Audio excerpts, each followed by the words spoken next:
Cancer cells are cells, just like any other cell in your body.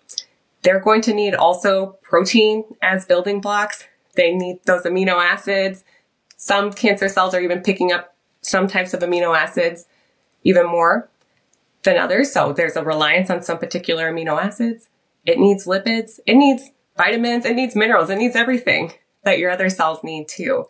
So to bring that back into, unfortunately, we can't really selectively starve cancer. There's a lot of research into trying to look at some metabolic therapies, but yes, sugar feeds cancer, but sugar feeds any other cell. Welcome to Radical Vitality, a podcast dedicated to helping you find more health, joy, and radical vitality in body and mind, despite the challenges of modern life.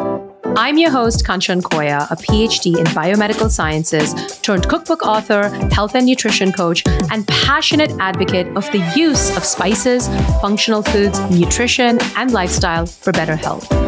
Join me and top experts in women's health as we navigate what has become an all too complicated landscape when it comes to health and wellness, so we can get down to what really matters so you can enjoy that life of radical vitality you so deserve. Now, on to today's episode. Hi, everyone, and welcome to another episode of the Radical Vitality Podcast. Before I introduce today's amazing guest, I just want to take a moment to say a huge thank you to everyone that has tuned in and listened to our recently launched episodes. We just brought the podcast back a few weeks ago, and it means so much to me that you are tuning in to listen and hopefully finding the episodes useful. You could literally be doing a bazillion things right now with your time, and the fact that you're tuning in to learn about health and feeling empowered to make changes in your own life is exactly why I relaunched the podcast, and which is why I'm so excited to bring more episodes your way.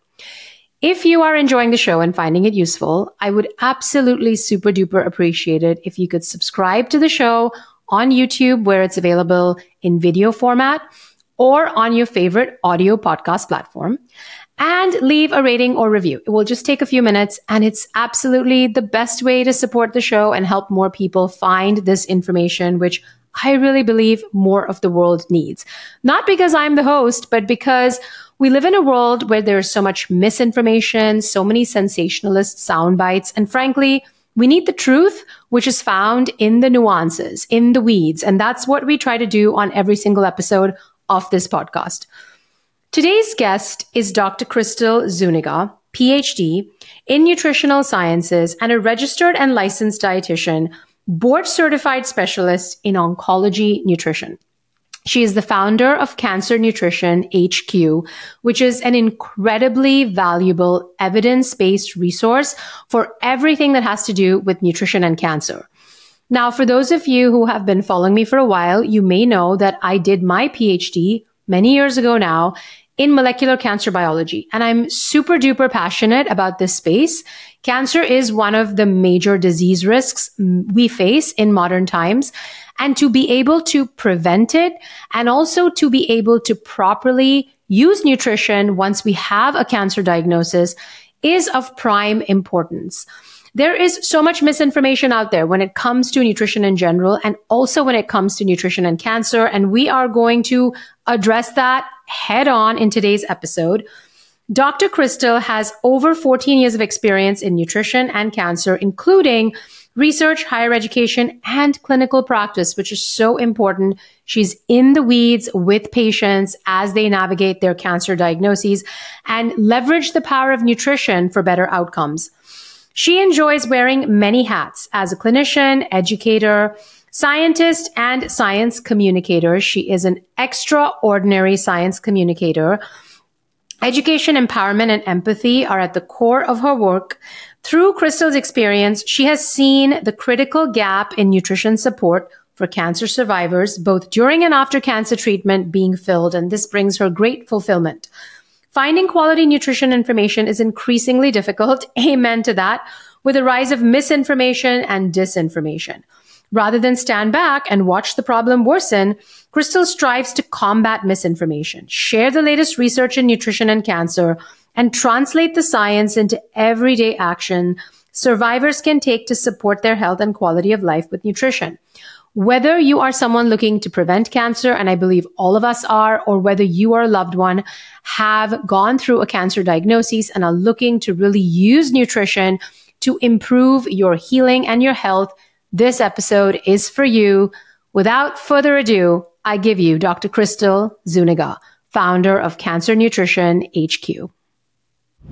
Krystle, thank you so much for coming on as a guest on Radical Vitality. I'm so excited to have you. And I'm so excited to be here. Thank you for the invitation. Yeah, I came across you and your message online. I think it was when you were interviewed with Simon Hill of The Proof. And I myself am a molecular cancer biologist by training. I did my PhD in cancer biology, and I'm very passionate about food and lifestyle measures that people can take to reduce cancer risk. At the same time, I feel like there is so much misinformation out there and so much noise and so many confusing recommendations. And you were kind of a breath of fresh air on that podcast because you are very evidence-based, very nuanced, very pragmatic, and you have real world experience working with folks who are navigating cancer diagnoses, going through cancer treatment. So it's really a gift to have your wisdom on the show today. And I know we're all going to learn so much. Oh, thank you. Yeah. And as you've seen someone having a PhD in molecular cancer biology, you know more than anyone about just how complex cancer is. And so it's really frustrating to see the misinformation out there that's simplifying it to villainizing certain foods or certain compounds. So there's a lot of misinformation to bust. Yeah, let's get to it. So before we do that, I always love to ask my guests kind of their origin story, especially as it relates to the work they do, the work they're passionate about. And anyone who follows you on social media and, follows your day-to-day knows and can really sense how passionate you really are about this work. So what inspired your interest in kind of cancer-focused nutrition specifically? Yeah, so I kind of fell into it and fell in love with it. I was an undergrad majoring in dietetics, on track to become a dietitian. And the summer before my senior year, I worked with a mentor to do some research that she was conducting. And it was looking at a particular compound in pomegranates and how it impacted prostate cancer cell growth. And although it was very basic, some things in a petri dish, it really opened my eyes into understanding how different compounds in foods, other than vitamins and minerals, could have a direct impact on something as complex as cancer. So I went on to get my PhD. I took a little deviation from the dietitian track for a little while to go get my PhD in nutrition and was doing work in diets for prevention of prostate cancer, really delved into that, and then went back to finish up my dietetic internship to become a dietitian and have been really invested in translating the research into clinical practice. So although I've been really involved in the research and the molecular understanding of it, I was seeing as well on the clinical practice side that there's a big disconnect between the research that's out there and what's actually being communicated and being implemented into practice. So I often say there's just something one time that sparks your interest. It's oh wow, I had no idea. And then I just kept going that route. Super fascinating. Yeah, sometimes there's a personal pain point that results in someone focusing on a particular area. But in your case, it really sounds like it was something that sparked your interest as part of your training. And I'm so glad because we need more people doing the work you do. So, I'd like to start with sort of a bird's eye view of just cancer in the population right now. So there are a lot of headlines that have been capturing our attention lately, basically saying that cancer incidence, number of cancer cases, and I know there's a distinction, between incidence and prevalence and all those nuances, but generally there seems to be more cancer being detected in younger and younger people. And I wanted to start with that headline and get your view. Is that a sensational headline or is there some truth to that? What are your thoughts? Yeah, so there absolutely are truths to the increase in incidence of cancers in young adults, let me say less than 50 years of age, being diagnosed. Cancer used to be just considered a disease of aging, and there's actually been some declines in cancer incidence in some particular cancers in older adults, yet we're seeing a rise in young adults, which is very concerning. Now, overall, if we look at the big picture, there's still more cancers in older individuals, but we should be concerned about the rise in younger adults because we know that these are people that are going to continue aging. So they're also going to be living as cancer survivors for many decades, possibly. So it is concerning. And I know there's a lot of discussion now. I mean, there has already been some change to guidelines about colorectal cancer screenings and mammograms as well to try to detect these earlier. But things like breast cancer and colon cancer are being detected in 30-year-olds, and that's still before those screening guidelines come in. So what, in your view, what do you think is going on? Why are we seeing this trend, this disturbing trend? Oh my God. I've been a little frustrated by seeing some of the headlines just pinpointing it on something like lifestyle.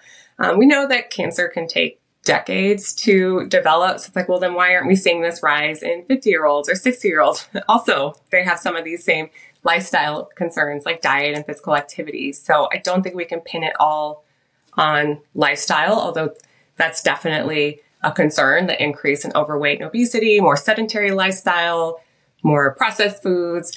That diet and lifestyle can definitely be a component, but maybe there's early life exposures that we should be looking at. I know there's been some work looking into maybe the overuse of antibiotics when people were younger, and so that impacted their microbiome, and then we see that manifesting a few decades later. And so I think that's been the big challenge in seeing this rise is what is causing this, and why are we seeing it across multiple cancer types? It's been seen in breast, prostate, colorectal, that it's not just one cancer. Right. So it's probably complicated, but that makes sense that there's something going on that's not just lifestyle, because then you would see it, like you said, also increasing in these older populations that are also following similar lifestyle patterns. So while we hopefully get more understanding and get deeper into some of the whys as to these trends, in the meantime, I like to empower my audience with actionable steps and tips that they can, put into practice. And I'm biased in that I do really believe, based on my read on the literature, that there is a lot we can do as individuals to reduce our risk, given how cancer arises and given the complexities that even scientists haven't fully worked out. It's sort of irresponsible to say eliminate risk, because there's always a risk just by being human, by being alive, by having cells in your body, that cancer can arise. And I think that also takes the pressure off people. You talk a lot about this on your channel, which I really appreciate, that if you have a cancer diagnosis, the most important thing to remember is it's not your fault. But at the same time, there are things we can do to reduce risk. So what do we know about the research that suggests a link between nutrition, lifestyle, other measures we can take in our daily lives, and cancer risk reduction? What's cool about this research is that it's just been accumulating over time. And as new research comes in, it's strengthening what our cancer prevention guidelines have been for over 2 decades now, that these really big pillars of lifestyle. I think many people are very aware of maybe alcohol or smoking things and UV exposure. Those are ways to help minimize some of those carcinogens. But diet-wise, there has been a lot of research to support cancer prevention guidelines. And so the American Institute for Cancer Research and the World Cancer Research Fund bring together panels of experts to look at the research and evaluate the strength of the research, and have put together the 10 cancer prevention guidelines. And those include eating a diet rich in whole grains, beans, legumes, fruits and vegetables, limiting sugar-sweetened beverages, being physically active, limiting red and processed meats, of course, the alcohol, the smoking, breastfeeding, if that's relevant for the individual, maintaining a healthy body weight. And it actually states explicitly not to use supplements for cancer prevention. And although these messages can seem like, oh, I've heard this before, it's like, yes, you've heard it because the research keeps supporting this, that we know that diets that are more plant forward and include a lot of fiber in the diet, and we're limiting reliance on processed food, sugar-sweetened beverages, red and processed meats, those dietary patterns have consistently been associated with lower risks of multiple different cancers. Mm-hmm.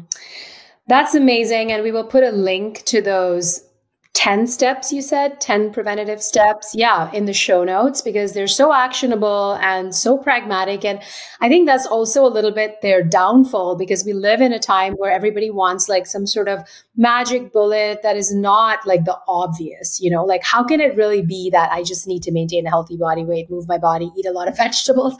That sounds so boring. So tell me what to eat, what supplement to take, what superfood to like overindulge in every single day. And what you're saying is the research is really backing these kind of very fundamental yet powerful steps consistently taken over time. Yeah, absolutely. I love the way that you frame that. And it's not flashy, and that is the pitfall of it. It's like, no, intermittent fasting is not on those cancer prevention guidelines. The next antioxidant supplement is not in those cancer prevention guidelines. The foundation really is, I want people to focus on. And although they use the term cancer prevention, and you brought up that good point, that prevention, we talk about reducing the risk. Prevention used in the terms of public health messaging is for reducing the risk. And I think some people too say, well, see, look, I did all of these things and I got cancer. Yes, it's more complex than diet and lifestyle, but there are things that we can do to help reduce risk. Right, absolutely. So I want to just talk about a couple of the things that you mentioned in the 10 claims, because I sense some confusion online and sort of diet wars, and just want to get your perspective. So one thing you talked about is the dietary pattern being plant predominant, plant forward. What is your read on, how exclusively plant-based does a diet need to be to more substantially reduce risk? Have studies been done looking at, for example, a very plant-forward, omnivorous dietary pattern, like a Mediterranean diet, for example, versus like 100% plant-based diet that has no animal products, especially things like dairy and red meat that you mentioned, on sort of cancer risk reduction? So by certain cancer types, there might be a slight advantage. Like, for example, with colorectal cancer, there seems to be a stronger association with red and processed meat. So the more plant forward, the better. But for some cancer types, again, it really is more dependent on plant forward, not necessarily having to be vegan or vegetarian in that. So really, again, those foundations, and you go to the AICR's website, they call it the New American Plate, and it shows that 2/3 of the plate being plants. And so framing it that way, that there be a focus on plants, it does not have to mean an elimination of animal products. And even within those cancer prevention guidelines of limiting red meat, to delineate there, it says limit red meat, avoid processed meats.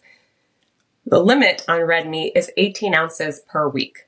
So it's still I think it's still pretty generous on the amount of red meat to consume, and that there can still be chicken and turkey and fish and seafood, as well as sources of protein. So it doesn't have to just all be plant protein. Yeah, and I think that's just a more inclusive message, because I know a lot of people are moving in a more plant-based direction, and some people are 100% plant-based for ethical reasons or health reasons or both. But for most people, it's not always the most sort of sustainable solution, because we eat for so many reasons. We don't just eat for nutrition, right? We eat for cultural reasons, to connect with others, whatever, like for pleasure. So I think it's really helpful to frame it that way, because even if someone is following an omnivorous dietary pattern, there are things you can do within that dietary pattern to reduce risk. I have seen pretty unequivocally the connection between processed meats and cancer incidence, and it's a really good idea to avoid those. And these would be, just so you can explain to people, what would those entail? Because I know a lot of moms are listening, and a lot of kids' lunch boxes, the easy go-to thing is like a deli sandwich. So are we talking about like you go to the local grocery store and you go to the counter and you get some, turkey, like sliced turkey breast? Is that considered a processed meat? Right. So in the AICR WCRF report, processed meat includes smoking or curing or additives like nitrates included in the meat. So that would include deli meats, bacon, think of like cured salami, those types of cured meats. Even smoked meats are in that category. And some of that concern is due to the nitrates and nitrites that are used in preserving. Unfortunately, in the US as well, it can say nitrate or nitrate free, and it's just using something like celery powder to be the preservative, but that's a natural form nitrate, but it's still the compound that we're concerned about. It depends on the deli counter. Sometimes I've heard some grocery stores have like where they are making rotisserie chickens or something in the back, and then they're turning that into sandwich meat or like a chicken salad or something like that. But if it's going to be in that conglomerated kind of form, that is going to be considered a processed meat. So it's not just bologna. It could be the sliced ham, the sliced turkey, those deli meats. Right. I will share my tip because I have tried to navigate this because my kid likes a turkey sandwich. And I found some organic oven roasted turkey breast at Trader Joe's that literally said turkey breast and water. So I'm assuming it's like a turkey that's literally been roasted and salt, in the oven, and then they just slice it. So there's no curing, there's no nitrates. So, but you also see, like you said, a ton of this kind of greenwashing where it'll say nitrate-free salami, nitrate-free whatever. So just something for people to be mindful of, especially with our kids, because, it's something they're going to be having early in life. Many kids have it sort of a few days a week in their lunchbox, and it's just good to try to make those swaps when possible. Yeah. I know you have lots of great recipes on your channel with some other alternatives to deli meat. Yes, that is a topic for another day, but indeed, we also can diversify the lunchbox. And then what is going on with unprocessed red meat? So with processed red meats, you talked about some of these compounds being concerning. What's thought to be the connection between just red meat in general? Like you have this whole tribe, I'm not going to get into the details, but all the people on social media who are very loud and, basically saying like unprocessed, grass-fed red meat is literally the most nutrient-dense, health-promoting food on the planet, even better than vegetables, and on and on. So, but, the cancer guidelines is saying we want to limit that red meat consumption. So what's thought to be going on there with cancer risk? Yeah, I know the last time I talked about that on my page, got definitely a lot of pushback, and I was surprised that, oh wow, there really are a lot of pro-red meat people here. And to explain the mechanism behind that, there's a few proposed mechanisms. One of them is that they're very high in heme iron. So it's a form of iron. Yes, we need iron, but it is a form of iron that could also be more of a pro-oxidant state. So it could actually lead to some more oxidative stress, that contributing to DNA damage. Again, in the colon. And more of this red meat association has been a lot stronger with colorectal cancer. There has been some connection with breast cancer, but a lot more in colorectal cancer. So there's something going on about the compounds that are in red meat that reach the colon, can impact the microbiome as well. We're learning a lot more about the connection between the microbiome and the health of our intestinal cells and how that could impact cancer. Also, the way that it's cooked. So that's also a challenge with some of this research, observational research. Sometimes hard to get at how the meat was cooked. So with red meat at some of this high heat cooking, like putting it out on a grill, that charring that you might see on there, yes, it adds flavor, but it does form these types of compounds that are known carcinogens as well. And then another challenge when we look at observational research, I'd like to be clear, like I'm not pinning everything on red meat. You can think about those types of red meat or meat-forward dietary patterns also tend to displace fiber-rich foods in the diet. So yes, they're nutrient-dense foods. I'm not going to argue that they're not great sources of protein. They are good sources of iron and other vitamins and minerals.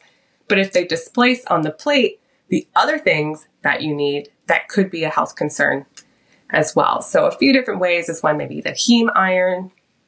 One of the ways that they're cooked often are at high heats, which are forming these carcinogens. And then a more red meat forward diet. Think of like burgers. Well, it's cheese and fries that go with it as well. And some displacement of more of those nutrient-dense foods, fiber-rich foods that we need as well. That's well put.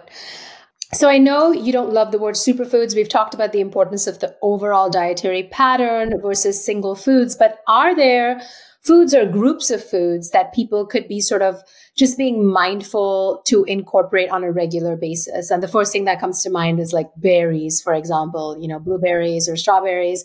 So are there groups of foods that you like to recommend to people who really want to sort of start somewhere more tangible? Like, okay, start including these groups of foods like on a regular basis.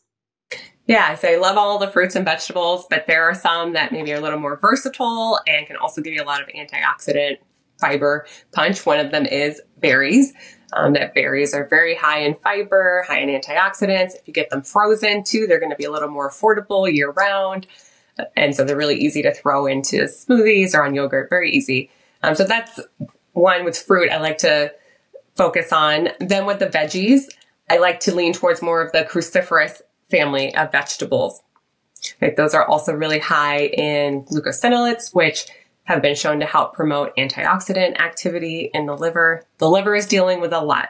You said we can't avoid a lot of toxins in our environment, but we can help our body process and deal with these toxins. So one way is those cruciferous vegetables, your broccoli, cauliflower, bok choy, Brussels sprouts, the stinky stuff, essentially. It's a good thing. Those are a good thing.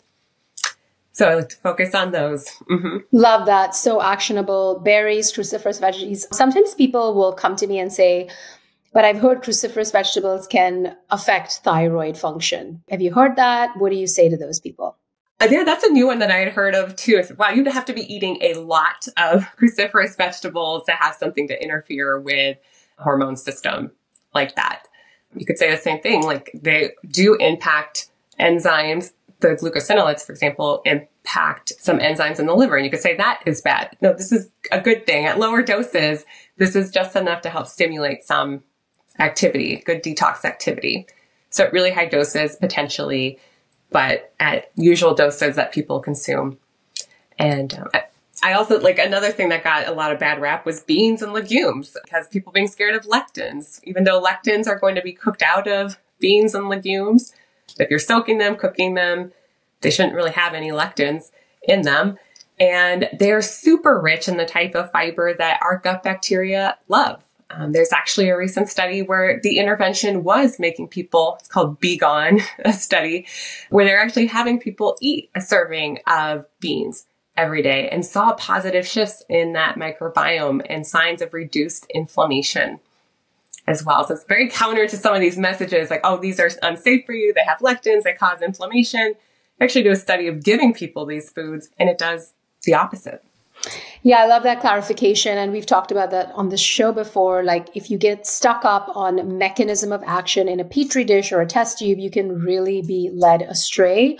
And you have to see what happens when you give those foods or those whatever compounds to human people in trials and look and see what happens there. And sometimes there's a disconnect. And that brings me to some myths I wanted to address around foods and cancer risk. So we talked about processed meats, red meat, super helpful.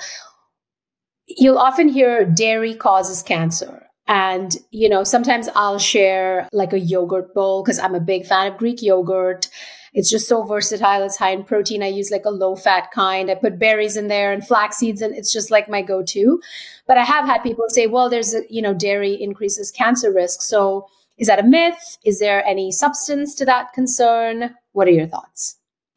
Yes. So dairy, first thing I like to start off with is like, let's delineate what foods you're talking about when it comes to dairy, because in the category of dairy also is going to be your butter, your cheeses, your heavy cream, and ice cream are in that family, which have very different nutritional profile than low-fat Greek yogurt and low-fat milk and low-fat cottage cheese, which are very more protein-focused, include some probiotics like in the yogurt and for example. Those are different categories of food. So we can't lump everything into dairy is one thing.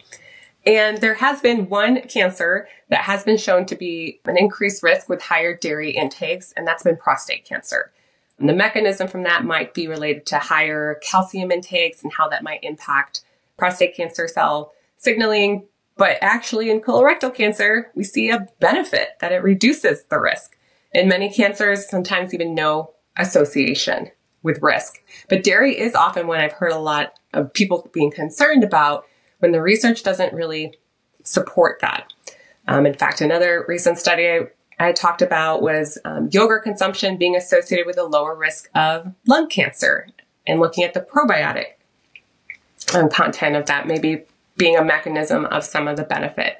So first I like to clarify, what dairy are you talking about? Because they're going to have very different nutritional profiles. And then what cancer are you talking about? Because for some, it might actually be beneficial. For prostate cancer, yes, there's been a link with a higher risk, but for most of the cancer types, there's been maybe no association. Very helpful clarification. Not all dairy is created equal. Another one you'll hear is cancer loves sugar. So if you really want to reduce cancer risk, you should just completely eliminate sugar. Sugar is poison, and I try to minimize added sugar. I think it seems to be, from the body of evidence, a good thing to try to do, but I definitely don't never eat sugar. So what are your thoughts on the whole cancer loves sugar, don't eat sugar to prevent cancer kind of Yes, a very simplified approach when we say sugar, cancer loves sugar, because yes, there has been research to show that they take up glucose at a very high rate because cancer cells are replicating very quickly.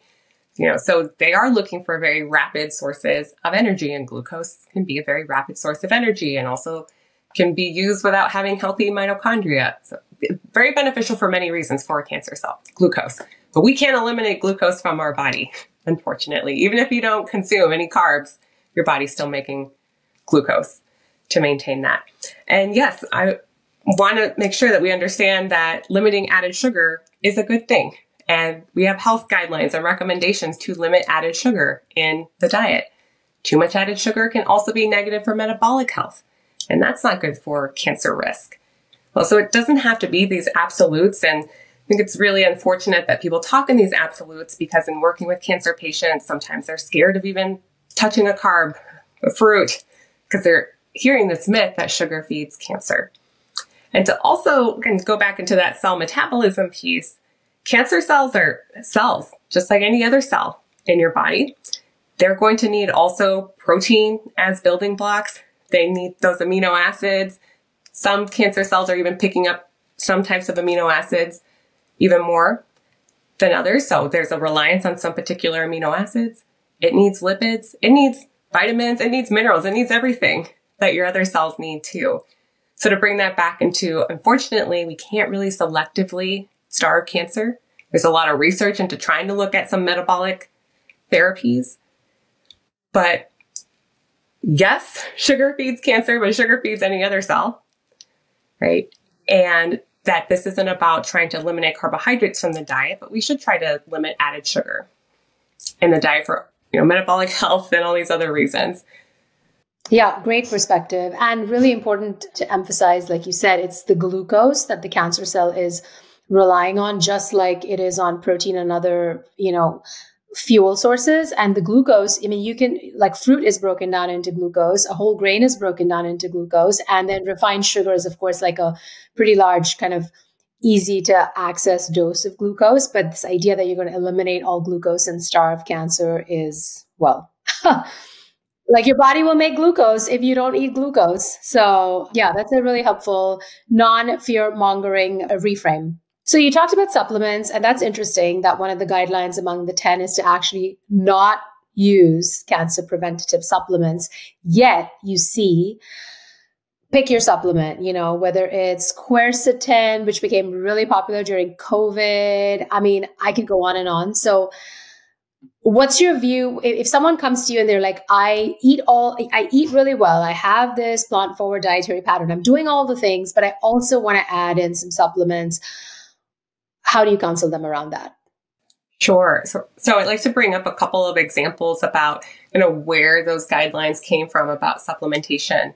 There were a couple of trials that were giving supplements to see the outcome of, does it reduce cancer risk? One of them was called the CARET trial, CARET, and they're looking at beta carotene and vitamin A supplementation for cancer.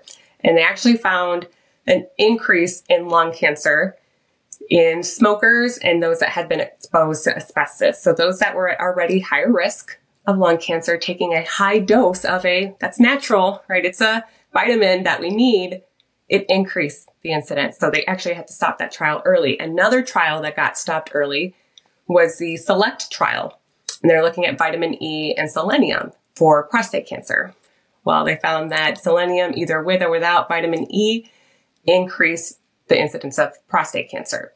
So they had to stop that trial as well, in some early analyses. So these are things that we can get from our diet, but then once you start supplementing at these higher doses, you get into a different kind of function of those vitamins and minerals and might actually increase the risk.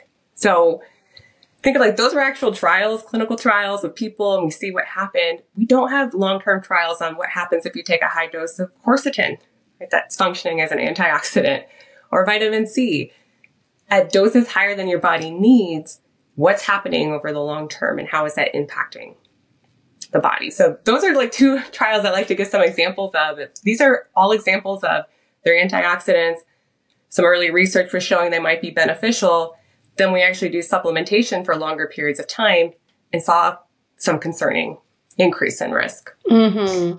So what are your thoughts on just a multivitamin? Because that's, again, been a thing that people are like, well, for a while it was like they're useless. Now there's some studies that, maybe they can help, especially in the elderly. And I'm guessing the quantities are a little bit more reined in. It's not these like excessively high doses. So is that something you recommend or feel like people could explore? yeah, generally a multivitamin, I'll say even personally, I take a multivitamin because some nutrients are a little harder to get consistent with every day, and it leaves a little flexibility in my diet. But also I'm looking for a multivitamin that is a little more reined in, because there are multivitamins out there saying, you got 500% of this vitamin. You don't need 500%, right? A lot of the times either that excess is going to be excreted out of the body and that you don't really need that. So I like to bring that in, look for a multivitamin that's generally around 100% or less of your needs, because you're still eating, right? Generally omega-3, it's also really challenging to get enough of if you're not eating seafood very consistently. And I personally do not really like seafood. So omega-3 is another one that I take and often recommend. And then vitamin D. There's been some interesting research about vitamin D and insufficiency being associated with a higher risk of some particular cancers. So I typically recommend for people to check on their levels, see if they're sufficient. And if it's really hard to get enough vitamin D from sun exposure, depending on where you live and the weather. And then also vitamin D is not the easiest to get from the diet as well. But sometimes a lot of multivitamins are providing vitamin D in the multivitamin. Okay, good. I feel good because those are exactly the ones I take. I take D3, I take omega-3s, and I take a multivitamin. So. Yeah. And like those are the ones where you're looking at what's actually challenging to get in and has been used for a long time. We have safety profiles on them versus some of these kind of fly by night, like what's the popular superfood, super phytochemical of the day that people are popping into a pill. And at very high doses that might have just hard to predict consequences. Yeah. Yep. And some of these things aren't very well absorbed. Like you talked about quercetin, the bioavailability of it through a supplement can be very, very low. So you might think you're taking a high dose, and how much is actually getting absorbed? Is that enough to even do anything? Right. I don't know. So yeah, in the best case, you're wasting your money. In the worst case, maybe doing some damage. Yeah, that's a great perspective. So besides nutrition, if one was focusing on cancer prevention, and you talked about some of those 10 recommendations, and I know maintaining a healthy body weight, exercise is one of them. What are some sort of easy to implement? Well, not always easy, but just like good things to focus on that people can start implementing from a lifestyle perspective to also reduce risk? So other than diet and physical activity, sleep. Sleep is something I talk about with many of my patients. Mainly, yes, the benefits of sleep and restorative sleep. There's a lot of science on that. But also we see how that can fold into the diet and the physical activity. If you're not getting good quality restorative sleep, less likely to make that meal at home or go to the gym to get that exercise in. So sleep is definitely something that I personally am working on with myself too, the quality of my sleep. And stress management too. We know that stress is not just, mental. It can affect us physiologically. So trying to find strategies in managing stress. Mm-hmm, mm-hmm. Yeah. Sleep and stress, working on them always. Yes, we are. And like you're saying, it's not about perfection. It's like we're working on it, actively working on all of these pillars. Right. And the great thing is we're talking about cancer today, but, all of these pillars impact disease risk across all our modern day diseases, whether it's metabolic dysfunction, cardiovascular disease, neurodegeneration, all the things that are sort of affecting us at a population level and robbing us of quality of life as we age are all impacted by these pillars. So it's really worth investing in them, even if you don't you feel like, well, cancer, I don't know, I'm not really worried about that particular issue. But yeah, just for overall health, these pillars can be so powerful. So intermittent fasting, you mentioned, you touched upon it. Another, trending sort of habit or practice. And I know, having practiced intermittent fasting myself in various ways, my read on the literature is it's not some sort of magic bullet. It's a great way to create some structure around calorie consumption, to maybe make sure you're not over consuming calories. There may be some small sort of metabolic health benefits if it's done in alignment with circadian rhythms. And then, of course, you hear like, okay, intermittent fasting for cancer prevention or even cancer treatment. So what do we know about that? Well, first of all, I love the way you explained intermittent fasting and all the caveats, that it's not a magic bullet and you really got to think about how it's being used. And unfortunately, that's not the messaging that comes out about intermittent fasting. It is like, it's a cure-all for everything, including reducing cancer. And some of that has been proposed that, well, this can help promote autophagy and help with the clearing out of dead cells. Our body's doing that all the time, whether you're intermittent fasting or not. It is trying to clean up and kill dead cells or bad cells. So the research has not shown anything about intermittent fasting and cancer risk, really kind of more popular trend, and haven't really been able to look at the long-term impact of something like that. There has been, in those that have cancer, some small trials looking at intermittent fasting, or what they call fasting mimicking diets, so just very low calorie intakes around the time of receiving chemotherapy, for example, to see if they've looked at some outcomes, like it might help reduce the severity, some side effects, or look, there's a less of a decrease in some immune cells. It hasn't really panned out yet to be looking at clinical outcomes and benefits on clinical outcomes. It is a very active area of research, and I'm keeping an open mind to this because I'm open to whatever dietary strategies and therapies are going to help support someone during treatment. But right now, the research is just not that robust to be recommending intermittent fasting or fasting mimicking for during cancer or for prevention of cancer.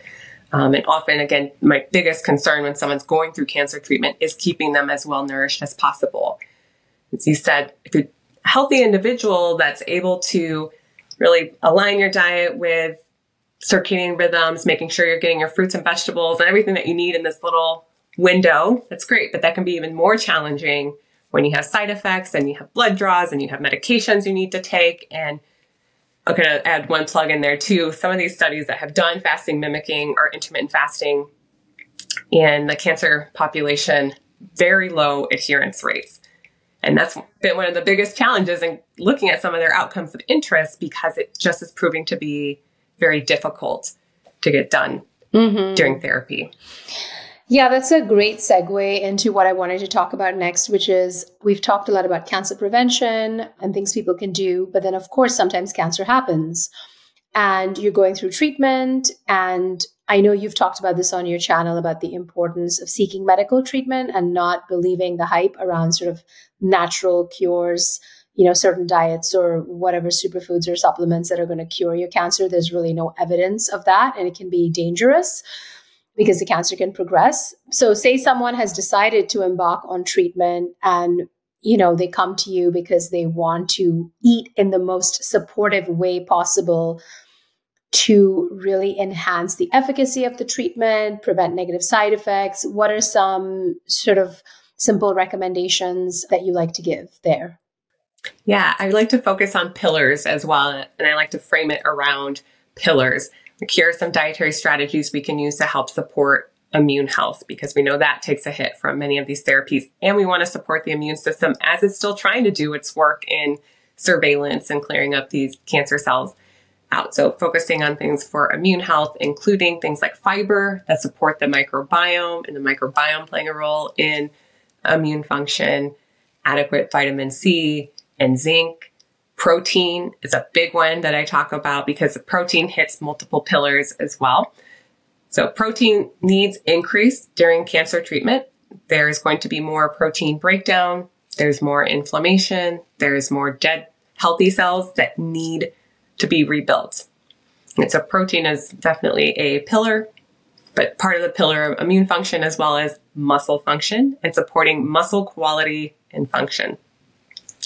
Research supporting that those that have more muscle mass or have less muscle loss tend to have less treatment toxicities or severity of treatment toxicities, less risk of hospitalizations and infections, better outcomes, survival outcomes as well. So I like to focus on what can we do to help preserve your muscle. And that's going to be, number one, you need to consume enough calories or that muscle starts getting used for that, but also adequate protein and exercise. So immune function, muscle function, and then also overall metabolic health. So I'm not saying let's eliminate all carbs from the diet. We already touched on that and why you can't do that. But yes, let's be mindful about your sources of carbohydrates and how you're distributing those throughout the day. And are they good quality, high fiber, nutrient rich? But if I really have to drill it down and say, what do we need to focus on? One, foundationally, you need to consume enough calories. If you're not getting enough energy, every single function in the body is going to be compromised. So we start there. But then focusing on adequate protein, nutrient-rich foods that when you are able to eat, make sure you're getting as much bang for your bite in that. So I have had a few friends who have been either touched by cancer themselves or have family members, affected by cancer. And I think as we all get older into midlife or whatever, we're going to see more of that.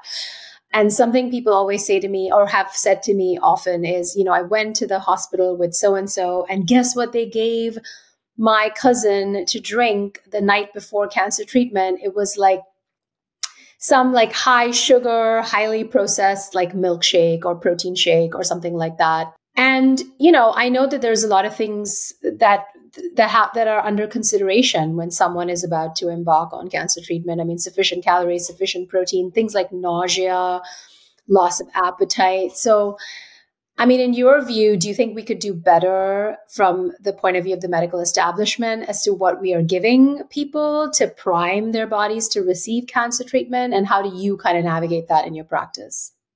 Oh, 100%. There could be much improvements.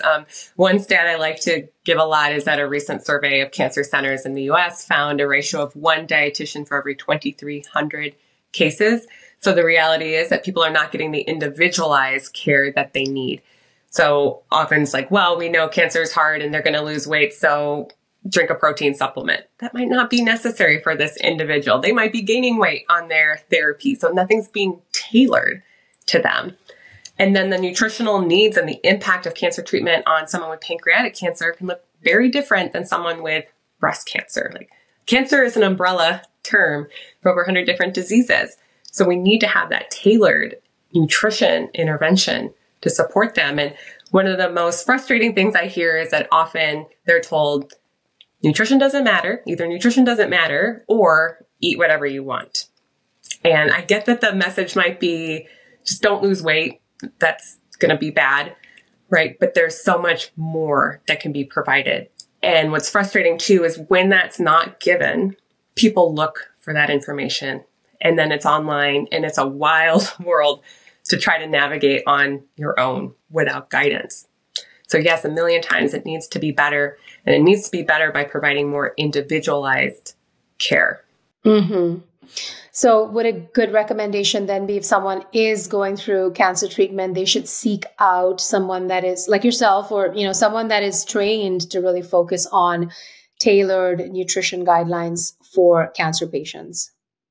Absolutely. Yeah, absolutely. And I know that's easier said than done. And I'm a board certified oncology dietitian, so I've done even extra, understanding and training in oncology, but still even a dietitian might be able to navigate better than just a random nutritionist who doesn't really understand, the impact of the therapies, looking for interactions between, that's often something I do is look for supplement medication interactions, understanding what the therapies are and what the potential side effects are of those therapies and being able to tailor that intervention.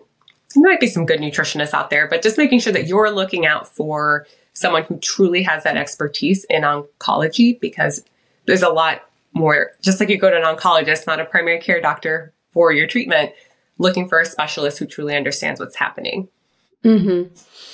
Yeah, absolutely. And don't get your nutrition advice online, people, if you're navigating a diagnosis, it can do more harm than good. So once someone has gone through cancer treatment and is in remission, would very much the same kind of guidelines that you outlined upfront in the conversation be applicable, or are there specific, more special considerations that they should be paying attention to? Yeah, unfortunately, there's been a lot less research in the survivorship area. There is a growing body of research in survivorship, but not as much as we have for that initial prevention piece. So right now, the guidelines are to follow the cancer prevention guidelines, because it's not like fruits and vegetables aren't going to matter after cancer either, or trying to limit red meat. Those types of things are still relevant in the survivorship period. And some of the research that has come out about diet during cancer is pointing to a lot of the same foundations we are looking at for primary prevention. So more plant-forward diets, more anti-inflammatory dietary patterns. More of that research has been looking at patterns of intake, and they can call it whatever they want, Mediterranean diet or aligning with a healthy eating index. They're all pointing to the same thing of more plants, less processed foods tend to have more positive outcomes. Yeah, more plants, less processed foods is a great starting point that pretty much everyone can start to implement, especially given in the US, at least over 60% of food consumed is ultra processed. So even just cutting back on that is a great starting point. So one thing that I cook a lot and share a lot and love a lot is soy, specifically unprocessed, ideally, organic when possible. Soy, like unsweetened soy milk, is my favorite. Soy in my milk in my chai or my lattes. I love the added protein. I love, my understanding of the literature around other benefits. And then, of course, tofu, like extra firm tofu, is just so versatile. My kids love it. Every time I post a soy recipe on my Instagram stories, I definitely get some questions about soy and cancer risk. And feel like this myth should have been buried a while ago because it's like so long standing and persistent, but it's still there. So can we clarify the connection between soy and cancer, specifically breast cancer?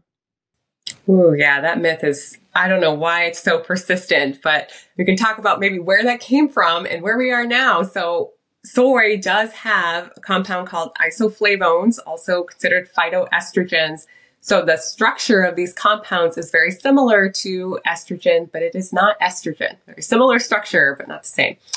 But some early animal studies were giving high doses of these particular compounds and did see impacts on breast cancer tumor growth in animal models. Again, very high doses, not in the form of soy milk or tofu. It was very high doses of the particular compound.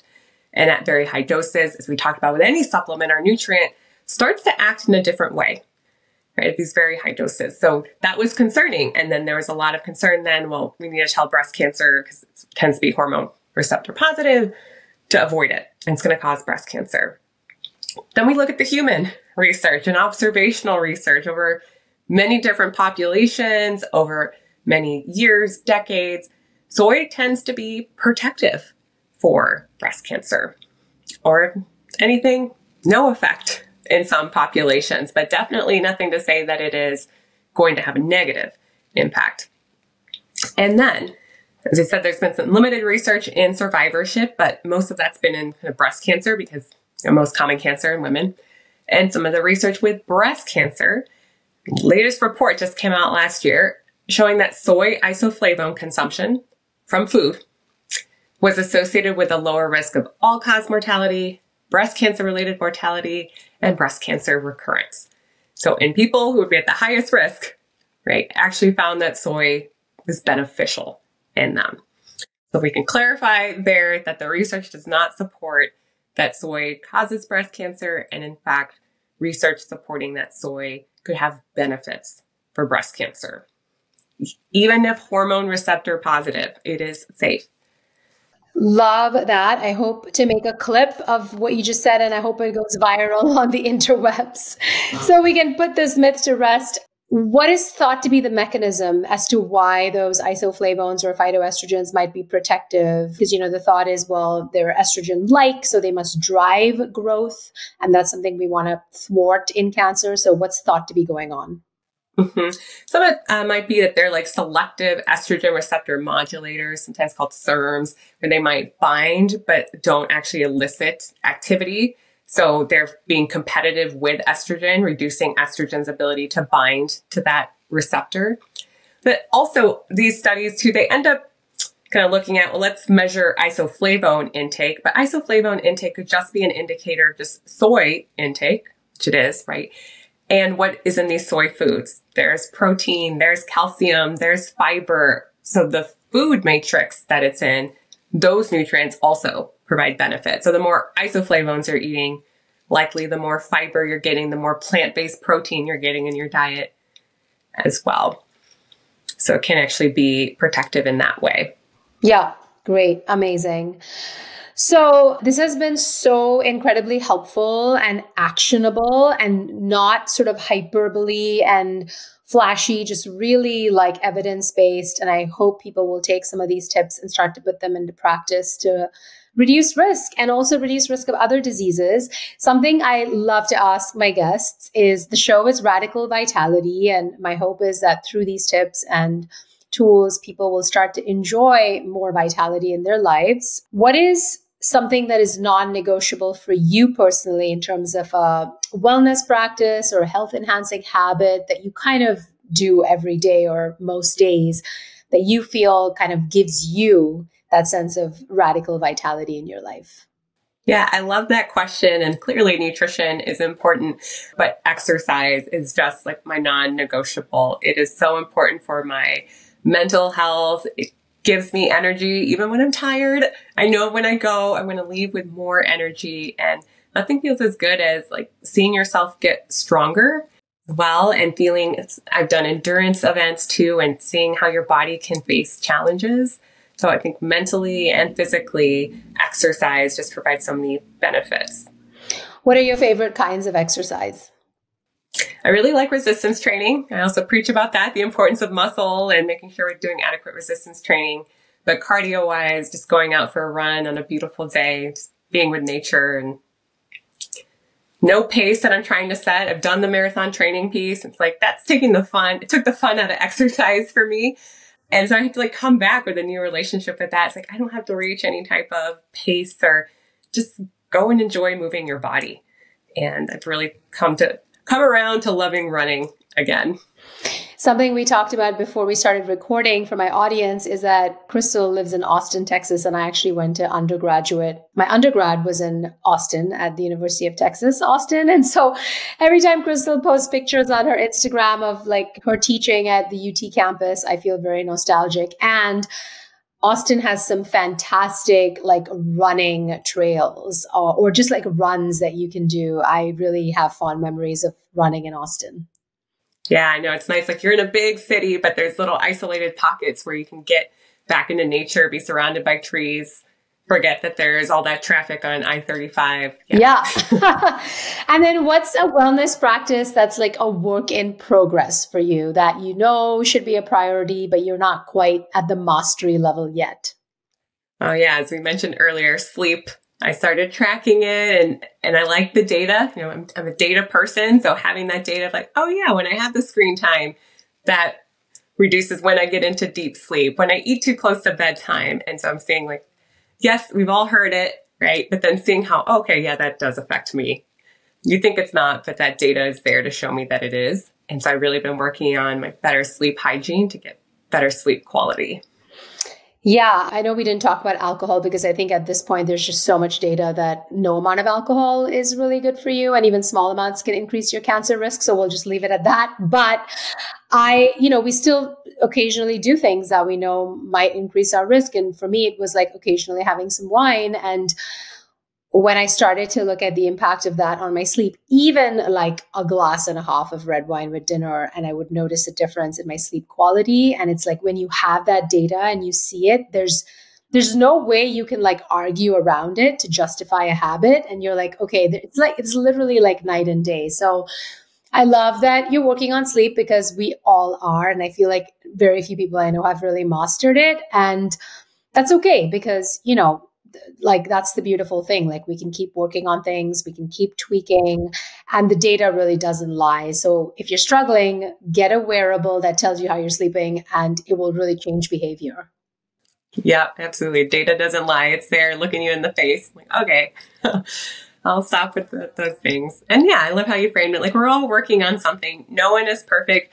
And also a lot of things we talked about today, it's like, there's not a hack. There's really not a hack. We got to focus on these foundations of our nutrition and our exercise and our sleep and our stress management. And no, it doesn't have the flashy, sexy headlines and not bottled up in a pill. Not in some of these things might have some minor benefits, but you've got to focus on these foundational pillars. Mm-hmm.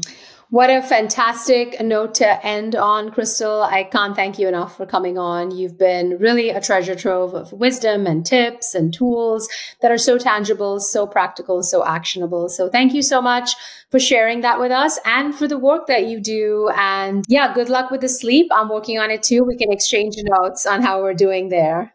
Awesome. Thank you so much for our time today. Thank you for listening to the Radical Vitality podcast. Be sure to subscribe so you never miss a new episode. It's also the best way to support the show at no cost to you. If you'd like to share your thoughts or feedback, let me know by rating and reviewing the show on your favorite listening app or leaving me a comment on YouTube. Until next time, stay spicy, stay healthy.